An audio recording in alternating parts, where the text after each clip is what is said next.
In the 18th century, British merchants shipped around 3 million people from West Africa across the Atlantic to the Americas and sold them into slavery. They made £4 trillion from the unpaid labour alone. Portugal and Holland pioneered this slave route. Britain made a national fortune from it. Much of the Britain we know today was built with slave money.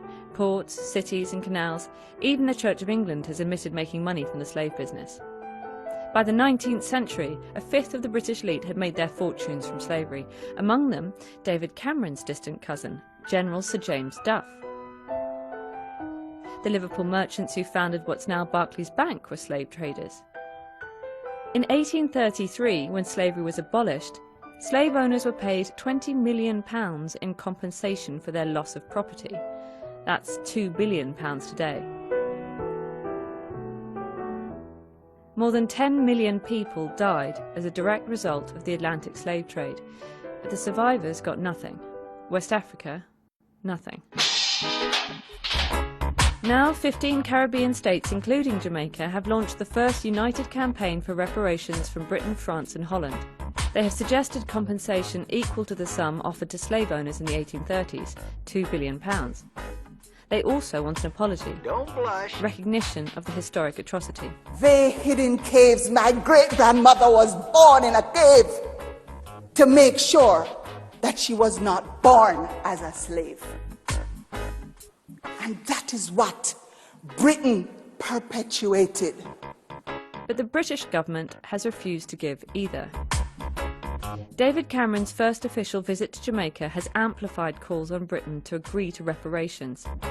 Some argue that if Britain did pay, it wouldn't be the elite footing the bill but the tax-paying working classes.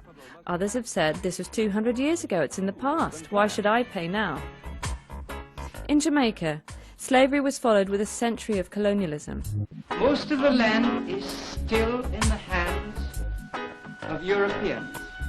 When the Brits left in 1962, 80% of the population were functionally illiterate. Male literacy remains 4 points below the global average. 19% of the country live in poverty. When historic crimes have generational victims, who should pay?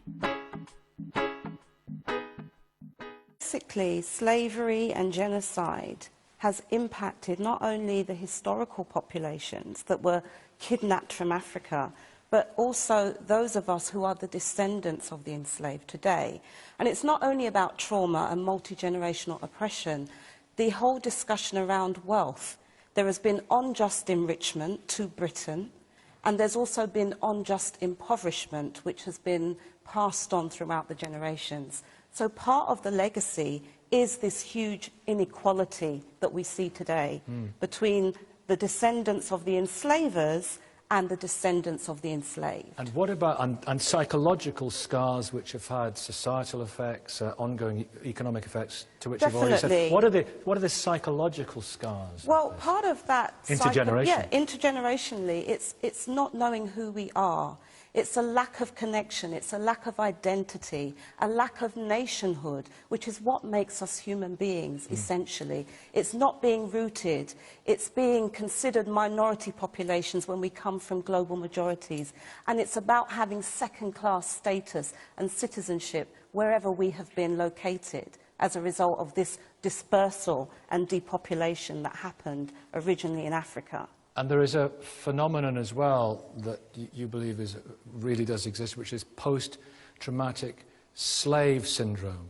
Yes, well, it's something that I've not coined, but many of our social theorists and psychologists and psychiatrists have been looking at some of the negative legacies that we have internalized, the internalization of racism, self-hate, anti-African sentiments and prejudice and discrimination, a loathing of ourselves, vacant esteem. Self-loathing. Self-loathing. Self-loathing in terms of not being proud of who we are, not being proud of our heritage, not being proud of our African ancestry, changing our looks to kind of emulate Caucasian beauty ideals. These are some of the real legacies today in terms of the psychology. We also have to look at the rates of mental health illness, and this has also been linked to that. All roots back to slavery. All roots back to that.